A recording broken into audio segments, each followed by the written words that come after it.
Salut à tous, ce matin je démarre assez tôt car les journées sont très chaudes. On a des 35 degrés, je veux travailler à la fraîche. Je vais entamer le semis des colzas, mais pas que, je vous explique tout ça dans la vidéo.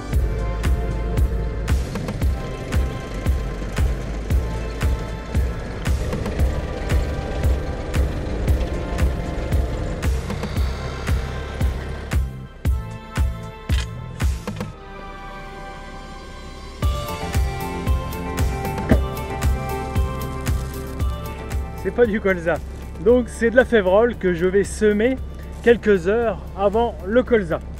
Une févrole que je veux qui accompagne la culture. On peut choisir d'autres espèces de légumineuses, des légumineuses qui vont normalement créer une synergie avec la culture du colza. La févrole capte l'azote de l'air, donc ça va apporter certains nutriments pour le colza. Ça va aussi faire office de déviation pour les ravageurs. Quand ils seront sur la févrole, ils ne seront pas sur le colza. Donc ça a un certain effet pour le charançon du bourgeon terminal qui affecte donc le colza, qui est très néfaste. J'ai espoir, et c'est l'objectif, que cette févrole que je sème maintenant tôt soit très développée durant l'hiver et qu'elle gèle. Je choisis cette culture car elle est gélive. Bien entendu, il faut des températures assez basses pour qu'elle puisse geler. C'est pas la plus sensible au gel. Je croise les doigts pour qu'elle se détruise naturellement. Comme ça, à la sortie de l'hiver, au printemps, seul le colza prospérera. Donc là, il y avait un blé. Bon, on a intégré les pailles, on a passé 2 coups de cover crop parce que c'était sale, il y avait de la matricaire pour intégrer les végétaux, puis un petit coup de chisel. Donc là, le sol est extrêmement sec, hein. Bien entendu, ce que je vais semer aujourd'hui ne lèvera qu'aux premières pluies. J'ai espoir que d'ici demain, après-demain, il y ait des orages. Allez, c'est parti.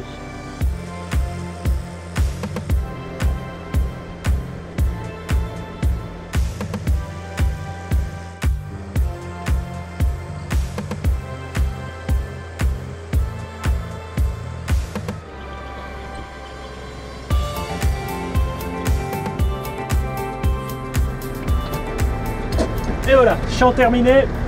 Je vais passer aux 2 suivants.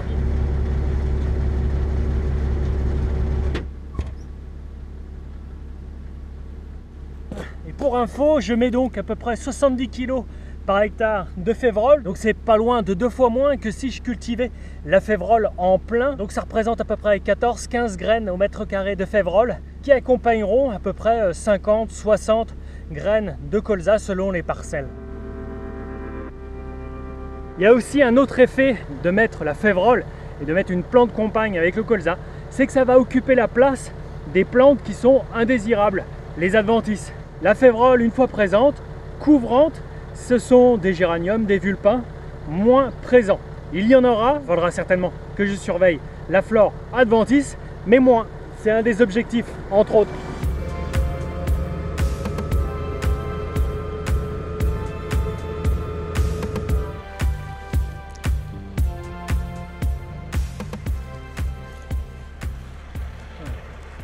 Vraiment pas besoin de les mettre creuses, donc là elles sont vers 3 cm.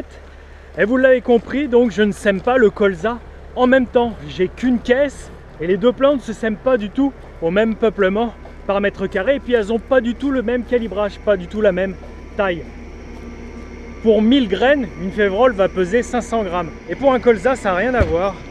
Son poids de 1000 grains est d'environ quelques grammes. Ça peut être 3, 4, 5, 6, 7 grammes par 1000 graines. Donc j'ai qu'un conteneur pour pouvoir semer. Je vais passer une première fois avec la févrole et puis d'ici quelques heures je vais venir avec le même équipement changer mes réglages là-bas ici en bas de la descente du semoir pour justement mettre le nombre de graines souhaitées dans chaque plante. Il existe des semoirs avec plusieurs caisses qui sèment plusieurs cultures en même temps, mais là voilà, c'est des équipements particuliers. Oh là.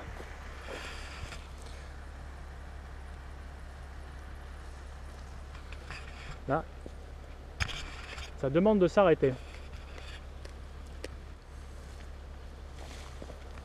Et avec le temps qu'il fait, elles sont super sucrées. Des bonnes petites mûres.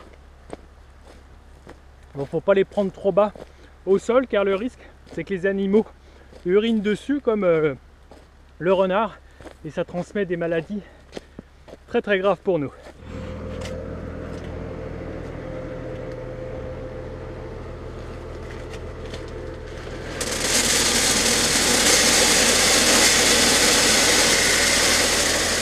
Donc ça c'est de la semence de ferme, c'est issu de la moisson dernière 2020, mais aussi j'en ai en stock de la moisson 2019. Je prélève quelques tonnes chaque année de la récolte de févrole pour ensemencer les cultures de févrole en pur, mais aussi pour ensemencer, comme je fais là, les plants de campagne, mais aussi certaines intercultures, c'est-à-dire des cultures qui couvrent le sol durant l'hiver, des périodes longues où le sol est nu, et généralement avant un tournesol. Donc.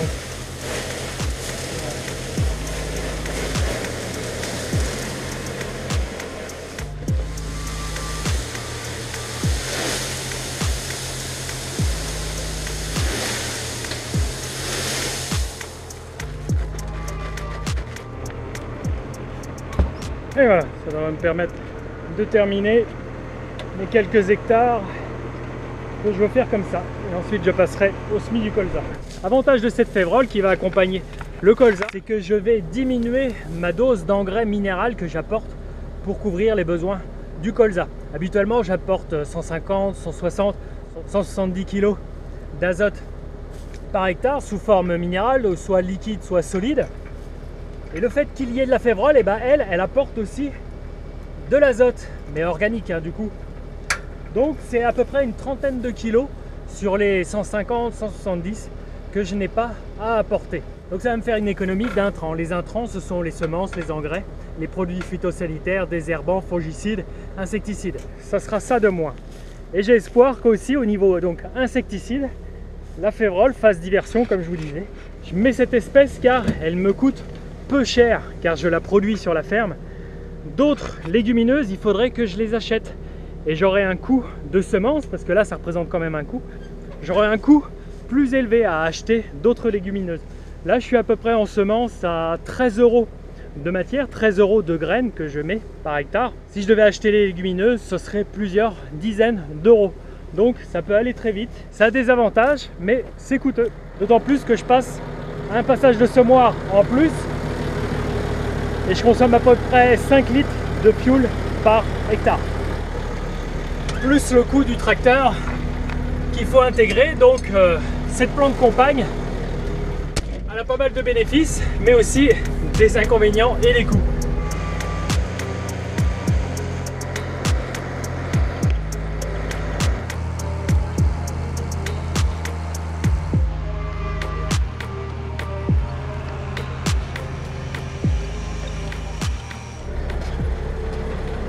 Et me voilà de retour dans les parcelles, non pas quelques heures, mais j'ai attendu le surlendemain, toujours dans un lieu sec. Les févroles n'ont pas bougé, elles n'ont pas germé, car le sol est resté sec pendant ces 2 jours, et j'ai espoir que d'ici 2 jours, il pleuve. Mais je vais semer que ces surfaces en association avec la févrole, c'est-à-dire les 10 hectares sur la quarantaine. Je ne vais pas en faire beaucoup, car je ne veux pas prendre le risque de semer trop grand, car les pluies, ce sont des orages, et c'est très localisé. Et s'il pleut pas beaucoup, c'est pas bon, car le colza va lever de moitié. J'ai mis un engrais ici qui sera localisé à côté des graines. Là j'ai mis, il y a 150 kg qui devrait me permettre de faire les 5 hectares, car je mets 30 kg par hectare. Donc ça va permettre une bonne vigueur du colza à la levée, un bon enracinement, car ce que je veux c'est qu'il soit vigoureux à la levée, le colza. Ça contient principalement du phosphore, mais aussi un petit peu d'azote et puis des oligo-éléments. Donc à l'atelier, j'ai changé la vitesse de descente des graines. Il y a plusieurs réglages à faire en bas là-bas de la trémille. Là maintenant, je vais régler la profondeur. Les graines, je vais les positionner un petit peu moins creux que la févrole. C'est là où chutent les graines. Alors allez, je vais les mettre à 2-3 cm de profondeur. Et voilà, c'est sec. C'est une graine, c'est la graine que l'on sème au plus faible dosage. C'est-à-dire que je mets entre, on va dire, 3 kg de graines par hectare. Et ces graines, ce sont des semences de ferme que j'ai récupérées dans une remorque de colza cet été, il y a 2 mois lorsque je l'ai récolté. Là, je mets pour les 3 quarts, donc c'est-à-dire 45 graines de semences de ferme par mètre carré et 15 graines de colza hybride, là que j'ai acheté. Je tiens à mettre un petit peu de génétique nouvelle, c'est-à-dire des variétés qui sont aujourd'hui performantes, qui sont meilleures que celles du passé. Je conserve quand même ma semence de ferme que je rensemence comme ça pour abaisser le coût de la semence par hectare.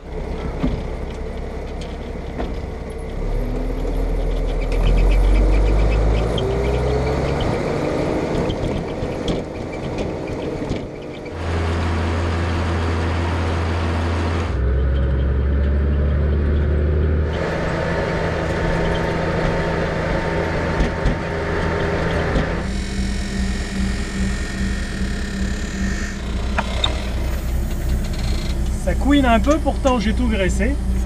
Bon, il a envie de chanter.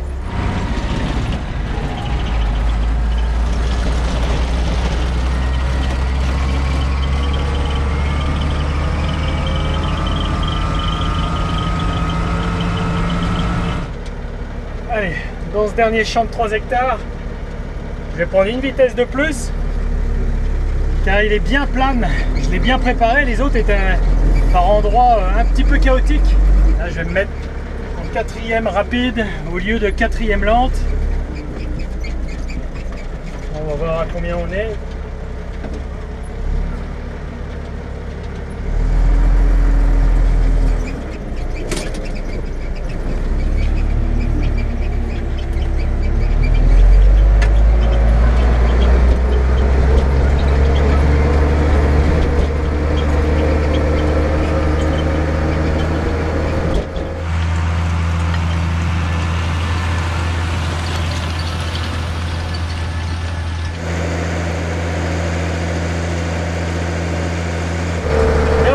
À 7-8 km/h, je suis à 9-10 et en termes de surface à l'heure, je passe d'un petit peu plus de 3 à 4 hectares à l'heure. Ça, c'est le nombre d'hectares à l'heure si je ne m'arrête pas et sans les demi-tours. C'est vraiment du temps réel. Gros spécimen de pierre, comme il y a souvent dans ce champ. Là, il y a un rond particulier. Bon, je vais en laisser plein, mais je vais quand même prendre la plus grosse. Elle est toute chaude. Elle a pris la température de la journée.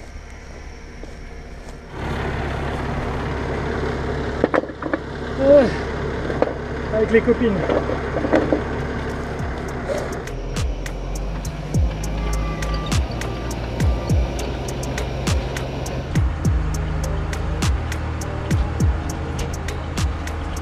Ça y est, il est 21 h, j'ai terminé mes 4 champs.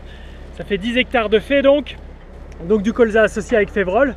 Et au vu de la météo demain, là je vois qu'il est confirmé et plutôt sûr maintenant à 24 h qu'il va tomber pas mal de dizaines de millimètres. Donc je vais essayer demain matin de semer du colza de manière classique, donc pas associé. Et c'est tout ce que je vais faire avant cet épisode pluvieux. Parce qu'on ne sait jamais, il est capable de ne pas tomber grand chose, que ça germe et puis que ça sèche.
Et me voilà reparti. Il a donc plu 20 mm sur les premiers semis que j'ai fait. Donc 10 hectares de colza associés avec de la févrole, plus 6 ou 7 que j'ai fait en pur. Et là je reprends le chantier 2 jours après la pluie, le temps que le sol se détrempe. Il me reste un peu plus de 20 hectares. C'est du colza là en pur, pareil, le même peuplement. Je vais mettre 60 graines au mètre carré. J'ai donc attendu que les 20 mm et la surface du sol soit sèche. Et puis à 1 cm, donc ça ne colle pas aux roues. Et puis tout de suite, eh bien c'est frais. Et pas de trop, fallait pas que je vienne hier non plus, car c'était encore frais en profondeur. J'aurais pu faire des léchons, un petit peu de la pâte à modeler avec cette terre argileuse. Donc là c'est tout juste le bon moment pour la reprise. Je me dépêche, j'ai qu'aujourd'hui pour essayer de les finir, mais ça va être juste, j'ai commencé qu'à la mi-journée. S'ils annoncent de la pluie ce soir, cette nuit, et c'est pas certain que j'arrive à faire ces 20 hectares, j'aimerais bien avant. Et s'il ne pleut pas, car c'est pas garanti qu'il pleuve, eh bien je viendrai le rouler pour refermer cette terre qui est quand même un petit peu soufflée, d'autant plus qu'il y a toujours les pailles. Ça fait un mulch et ça peut créer de la perte. Les graines, quand elles sont positionnées un petit peu trop proches de la paille, bon, elles vont germer, hein, le milieu est humide, mais elles vont assez vite sécher. Donc il faut que je retasse tout ça s'il ne pleut pas. S'il pleut suffisamment, ça va refermer et je laisserai comme ça. Ce qui est intéressant d'avoir eu de l'eau tout juste avant que là je sème, eh bien c'est que les mottes que j'ai pu laisser, vous voyez, lorsque j'ai passé le vibro et le rouleau, eh bien j'ai laissé quelques mottes comme ça. Et là, au passage du semoir, là je presse à peine, eh bien elles explosent, elles s'affinent et c'est parfait pour que les graines soient bien positionnées dans une terre fine.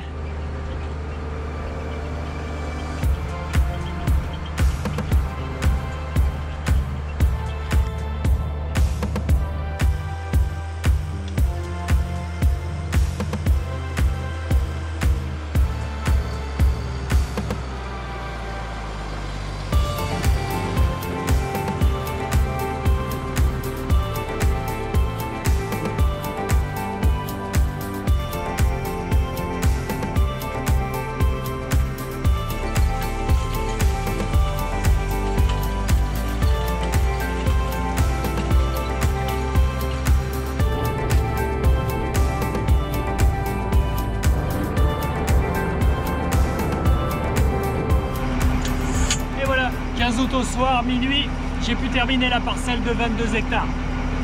Allez, je vous reprends après une bonne nuit.